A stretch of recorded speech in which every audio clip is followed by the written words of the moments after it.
Broadcasting from the business capital of the world, this is the Podcast Business News Network. We are back today and going to talk about decluttering your life. Yes. Elizabeth Nilson joining us, better known as Elsa. Thank you so much for joining us today. How are you? I'm doing great. Thank you, Jill. Nice to see you again. You too, as always. And would you mind just giving us a little introduction as to who you are, what you do, and then we're going to get right into this whole decluttering, which I know resonates with me and I'm sure many people. All right. Yes, I actually have two companies, and the one is Divine Life and Health Coaching, and that help people with decluttering mentally and emotionally. And the other company is Divine Design and Organizing. And with the organizing, that's when I physically declutter for people, their physically spaces. So it's all about clutter. It doesn't matter if it's your physical space, your mental clutter, or your emotional clutter. We just get it all out so that we can live our best lives. Beautiful. Well, we're excited that you're here today and we're going to break this all down because what exactly is clutter? Go ahead. All right. So clutter is anything and everything that makes your space look untidy, and it just swallows up the space, and it also clouds your judgment. And all of that physical, mental, emotional clutter, what it actually does to you is it gives you a lot of stress and anxiety. And that's how we define clutter. So it's not just physical clutter. We're talking it's mental clutter as well. It's the same thing, right? Yes, yes, yes. It's all in the same category. It's just different. It's all the same family, but it's different categories. So what do we have to do to get rid of this clutter in a Uh, sense? Okay, so the simple antidote to that is just to start decluttering. You just have to slowly work through mental things that's coming up for you, or emotional things that's coming up for you. If you feel sadness, or you can feel like I always feel guilty because of certain things, then you know it's something inside that's clutter over there. Or if you just see your space is out of control, then you start doing decluttering. Oh my goodness. And this is a hard thing for someone like me. I always say, I don't have enough time. I don't have enough time. I have the kids. I have this. But I feel like maybe I don't know what I need to declutter first because there is a lot. So what do we know? Wait, when do we know we need to declutter? It's when it's just overwhelming. Like even looking around at my desk right now, it's pretty Yeah. overwhelming. Yes, you will know when things are getting overwhelming for you. And you can also look in your home, look around. Anything that are totally outdated, that are in bad shape, things that are unloved, things Yeah. that are broken, Oh. things that you have outgrown, that you Mhm. don't use anymore, or just you don't need it. All of those things you would know if you see it, that's actually clutter. And the thing is, there are probably many items in your home that you can do without. Am I right? A lot of them, a lot of old toys, but we're holding on to them sentimental that the kids don't want to get rid of. And there's like a sentimental attachment to it. Exactly, yeah. And also, of course, there are things that is in your mind, a clutter in your mind, like a hectic calendar. We just overload our calendars, and that becomes later like a clutter in our mind as well. And then, of course, the emotional clutter. Yeah. Like, let's say, for example, unworthy friends. We all had those ones before as well. Oh, We have yeah. we have those really good friends, and we always have to really realize it's better to have quality friends than quantity. So if you really go through that, those unworthy friends, it's some you will know who those are, and it's kind of time for you to start decluttering the friends as well. Oh, my goodness. Okay. Yeah. Okay. So Jill, it doesn't really matter. It could be like clothes on a pile on a chair that are dirty that you really just need to get to the laundry room, or mail on the counter in your kitchen that you haven't opened yet. Or even your kids have so many toys in an overfull cupboard already. All of those things you can see, I'm not even using them anymore. So then it is time that you know you need to start decluttering. Yeah. I have a big Yeah. drawer of like Play-Doh. They don't play with Play-Doh anymore. And the little things that push through the Play-Doh. I'm like, you guys are 8 and 10, like, but we still need it. I'm like, it's like, wait a second, this is overwhelming. How do we get all this stuff? Why do I have a problem? My friends' houses don't look this way. Explain that. Okay, so the key of starting decluttering is actually to make decisions. It's very hard for some people to make decisions because you have to decide what I want to keep and what I need to let go. And apart from that, if you decide to keep certain items, you also have to decide where should this item live. It have to have a specific place of where it's going to live. So like Benjamin Franklin said it so nicely, a place for everything and everything in its place. So for me as a professional organizer, one of my biggest jobs is the mental part of organizing. We know it's a lot physical. That's why it's so hard for people when they work so much, they're so tired, and now they still have to do that because it is extremely physical. But the harder part is sometimes for me to think every single item that I have to organize for a client. If I am done with this project and I'm not there, and my client come into this home and he sees, I want to cut my nails, so where's my nail clippers? I must be able to think, where is my client going to look for that nail clippers? And that is where I have to have that allotted place for it. And that is what I have to do with so many different items, just that there's no confusion for my clients. So it's a lot mentally. So if you're going to do the organizing yourself, you have to make yourself ready that it is going to be a lot mentally as well to think where to put that specific items. And also moving forward, after you decided what you're going to keep, you've got it in the place, it's always important for you to remember when you used anything to put it back in its allotted space the moment that you are done. And this sounds really very easy it sounds straightforward, but it actually is not so straightforward. It's not so easy for people to do that because it's just so much anxiety. And especially if they have a lot of clutter, they really don't know where to start. Yeah. So that is when, if you get to that place where you're so overwhelmed or when you don't know where to start, that's when you get yourself a professional organizer. That's where they come in.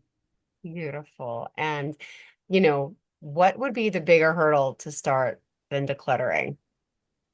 I would definitely say the biggest hurdle to start would be Is apart it from making the decisions, it making the is all, call?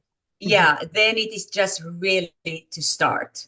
And you have to have motivation to start. So how are we going to start? We are going to maybe start by look at Pinterest, make a Pinterest board, look at a space that looks beautiful for you, how you would like your bedroom to look like, and make that as a very important, like a vision board for you. Jill, you look to me like a very successful and accomplished woman. Have you Oh, thank ever made, yeah, have you ever made a vision board for yourself?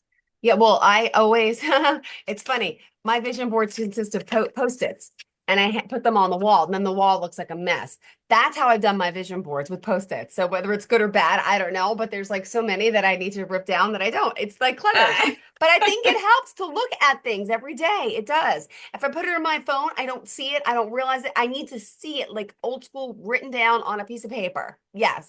So Exactly my point. Yes. If you have a vision board of some kind, you can always, when you go to through that dip, you don't know how to keep on going, and you look at that vision board, it can just pull you through to the end. yeah. A lot of people don't really make physical vision boards, but if you really think about it, all of us, one time or another, had vision boards in our mind because we constantly think about, okay, I'm going to um, get that position in that company. And when I do that, this is how I'm going to be financially free. And then I would be able to live like this. So you have all that visions in your mind without a physical vision board.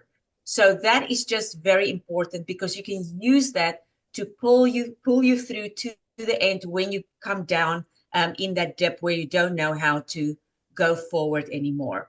Also, you can remember that more hands is always lighter work. And we just talked about the worthy friends and then the not so worthy friends. And the not so worthy friends are the ones that would for example, you could ask your friend, send her a message and tell her, this Saturday coming up, I decided to organize my bedroom. I really need some help and I would love your input. Would you be able to come and help me on Saturday? We can do pizza lunch and we can have bottles of wine this afternoon. But by the end of Saturday, I'm going to have this room all cleaned up. And the worthy friend is probably going to say one of two things. She's going to say, yes, sure, I would love to help you. Or she's going to say, I have something on this Saturday, but I've got 2 other dates on Saturdays that I have open. Will any of those 2 work for you? Yeah. And then you can just move it there. The unworthy friend is not going to be interested in your well-being, and she's just going to make a big excuse of why she can't help you. But lighter and more works always make lighter work. So it's just good to have a friend or somebody to be able to help you if you feel I can't do this on my own. Yeah, I can't myself.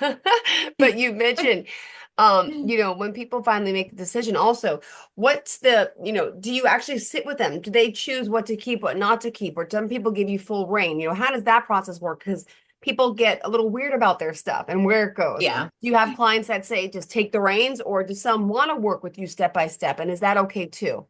Yes, both of those are okay. Most of my clients would love to be with me in the process because they're learning how to do it. So when things go a little bit out of hand, when I'm not there anymore, they know exactly what to do to get it back into place. There's also certain things like when you do a closet that you cannot decide for them which clothes are fitting them still, which ones they love, which ones they don't. So that is something that they definitely will have to be with me with the purging to decide, make the decision to declutter.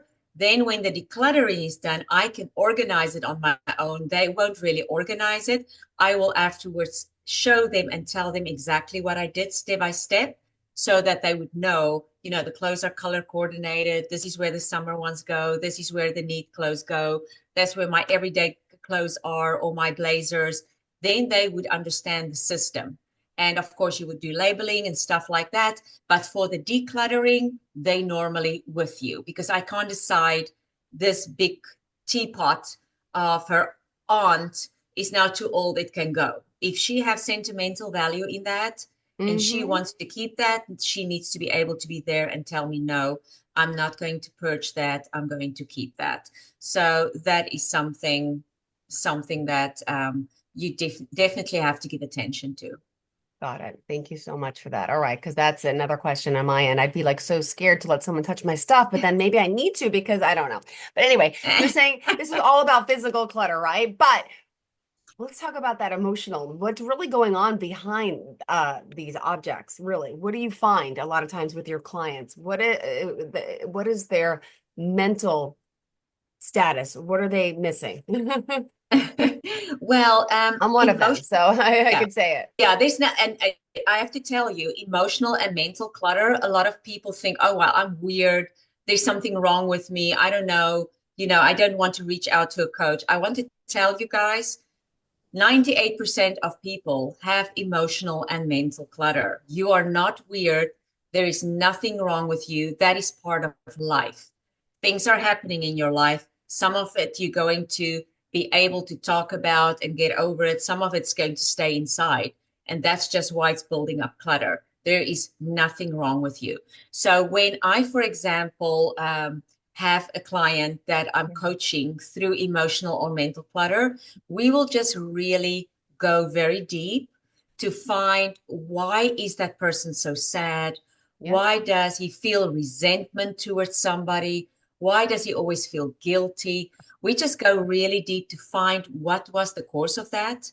And when we know, that's when we bring it up to the surface so that it's more clear to my client and that they can see it more clearly, that they can accept it.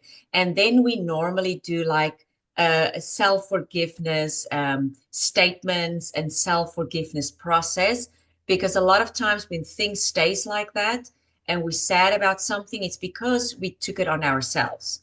And actually, it's not your fault. So if we go through that self-forgiveness statements and things, then that's where my clients can really start healing. Oh, thank you. And the moment that they heal, that's when they can start organize their mental and their emotional status as well. And that is when they are really getting into a better place. Well, it sounds like, are you part like, well, you're coaching them through this. I can't say counselor, but you're both, right? Yes, yes, yes. Yeah, it Oh, is. Coaches are extremely well trained these days. We, for example, certain ones, when you're a master coach, you can also use a psychotherapy tools. You're not a psychotherapist, and when there's a big T trauma, of course, you will not touch on that. You will refer your client to a psychotherapist or a psychologist. But if you see small T traumas, your yeah. coach can totally heal it, and it's not so traumatic for them. But Wow. Jill, I would like to touch on something Sure. on the decluttering process for your kids, because I think there's a lot of listeners that really want to know where and when can I teach my children Yeah. actually the process of decluttering and organizing. And I think it's just very important for you to, Hmm. it doesn't matter if you have only one child, if you have more than one child, I would say you have to sit with each and every one of them separately. And you just have to sit down with them and just get to a place where you start teaching them. And you sit on a chair, for example, and you tell your child, take out all your clothes out of your closet, out of your drawers, make a pile on the bed, and just hold up one item at a time in front of you and Okay. tell me what you feel. Okay. How does that item make you feel? And you will get a lot of different responses. Your child will, for example, say, oh, this is really, I love this dress. It makes me feel happy.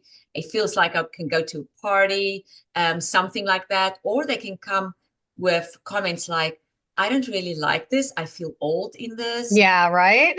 Yeah, or my friends are going to laugh at me because nobody dresses that way. Hmm. And in that way, they will very quickly be able to have the distinction about what they like and what they don't. And they would be able to declutter on their own. And remember, when you're sitting there with them, you are absolutely only there to observe. Okay. Okay.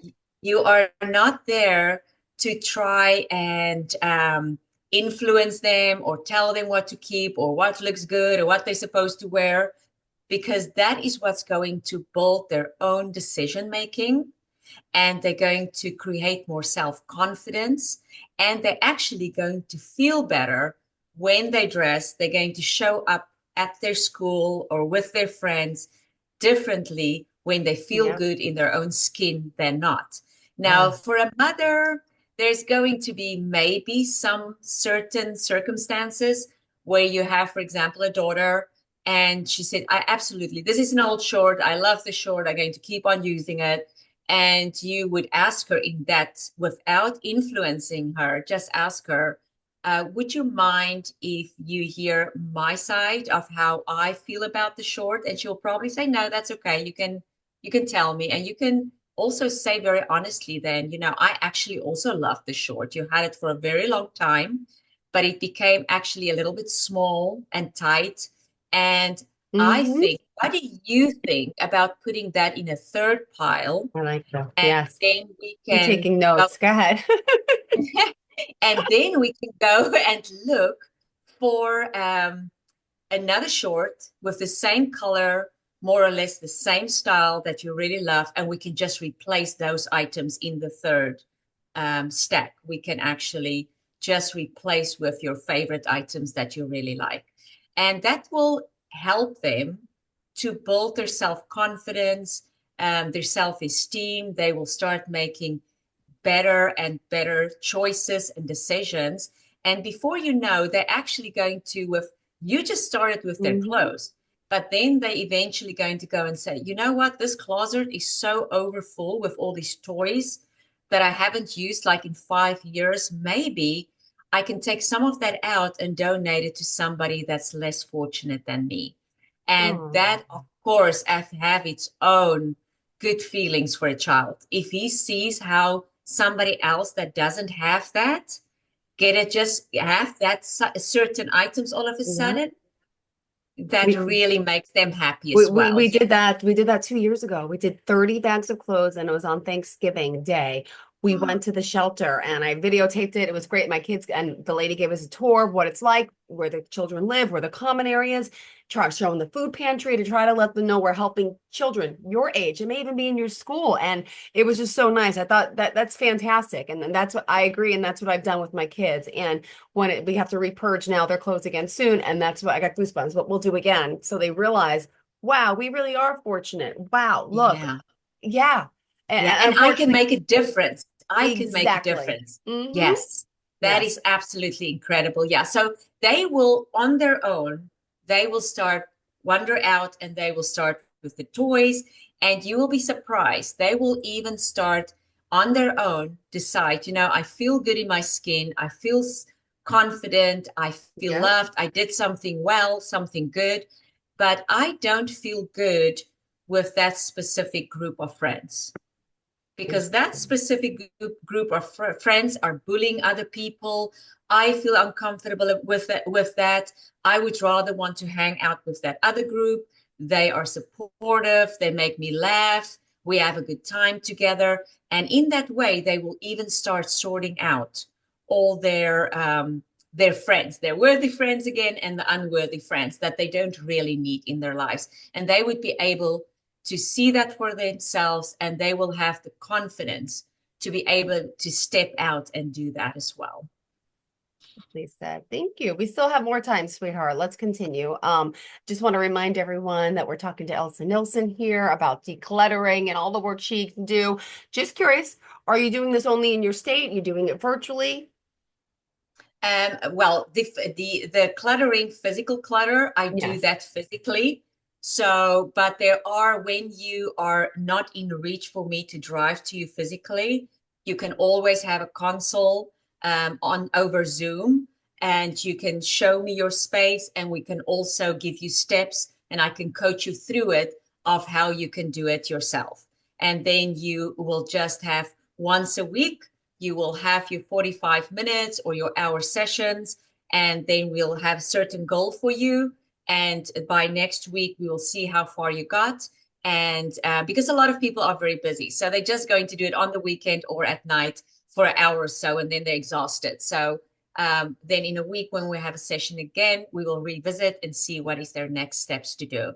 And then, of course, coaching mentally and emotionally, like life coaching and health coaching, that I do right across the world. So that is possible for anybody in that way. Well, thank you so much. And, we still have just a few minutes. I want to ask, so Okay. how long is it going to take to get perfect results? And moving forward, what should we really remember? Okay. So first of all, I want the listeners to know there's not something like a perfect person, and there is not Hmm. perfection in every goal and everything that we do. Yeah. We don't need to have everything perfect. We just need to do the best we can and live up to our own standards. Yeah. And if you are too busy and it's so overwhelming because you really don't have time, and I have a different standard for myself where I want to live at, Yeah. that's when you call that is when you call your life your organizer to help you to sift through the things and to get you healed again, or to get everything back into place. That is what you do. But you don't need to live, the world doesn't need to be white or black. You can find peace in the gray areas. You don't need to live up to other people's standards. You Hmm. are beautifully and wonderfully made, and you can just be yourself, and that should be enough. Oh, that's beautiful. Oh, it's so true. and we'll get through it. And the fact there's people out there willing to help to guide you, and we need it. I mean, this Exactly. is serious, and I can really empathize and relate with you because in my home, the same situation, I have the piles and the stuff, and my mind is not well. That's why I'm not able to take care of all the tasks. I need to help. Yeah, I need to work through a lot of stuff too. Yeah. Yeah. And it always helps. Yeah. And we have to remember there are so many different kinds of clutter. Some of our sentimental people, and we keep that sentimental stuff. And sometimes it's something that you really want to keep, but you never Yeah. even see it. And Mm-hmm. other people don't see it because it's old and you push it at the back of the closet. So You don't true. even know that you have it anymore. But Yeah. we have that sentimental clutter. We also have the stockpiling of just good offers out there. I'm not going to buy one container of liquid laundry soap. I'm going to buy 3 because it's a great special. So Yeah. that is, of course, your stockpiling. And also then we have the aspirational clutter. And I think that is probably the clutter that's the worst for everybody because it's not always that things that you need. It's things that you think is going to make you Mm-hmm. happy. You're Oh, just going to think it's going to make you happy. It's like that pretty dress. When I have that on, I'm going to look so good and I'm going to feel so happy and so yeah. self-confident. And And then then you buy it. Yes. And I think one it's of not the biggest aspirational clutters that people are sitting with is gym equipment. And the truth is, we interesting. buy that big equipment, and because we see that advertisement and we think if we buy that, we are going to just look so good. We're going to be fit. We're going to lose weight. And then I'm going to be so happy again. So, and then you get the equipment and you work out for a week or two, And it's and just then sits something there. happens. Yeah. And before you see 2, 3 years pass, and the gym equipment's still standing there just with clothes hanging over it Ditto. because it's That's just it. That's me. it's just like a hanger, so it's hanging there. So the good thing to remember, especially with aspirational clutter, is to think, who am I and what is my goal? Is Yeah. this really going to help with my goal? Because that your goal might be to be healthy, to be working out, to lose weight, all of those things. And that is your goal. But if you think about who you really are and you realize, you know what, I'm going to do a different way. I'm not going to work out every day for a half an hour or an hour. I would rather eat the right way and Yeah. just go walk 2 miles with a friend every day or with my Absolutely. dog or whatever. But know Absolutely. who you are as well. If you know who you are, and although that's your goal, but you're not the kind of person that's going to use that gym equipment, Yeah. then you have your answer. Then you don't need to really get involved and into that purchase because that's also not a very cheap purchase. No, Those not are at all. expensive equipment. So just really think who you are before you make that purchase. Beautifully said. Thank you so much. Thank Would you, you Jill. mind sharing how to contact you? Yes, like I said, I have 2 different companies. So you can go on either of my websites. You can go on Mm-hmm. coachelsa.com for the coaching, or you can go on Divine Design and Organizing for the physical, or you can just email me to at hello@elsa.com. Beautiful. Thank you so much, Elsa. Pleasure having you. Thank you for handling everything with us. I'm glad we got to do our full show. And I appreciate your patience, okay? Thank you so much, Jill, and you have a wonderful day. You too, sweetheart. Thank you again. Bye-bye. Thank you. Bye bye.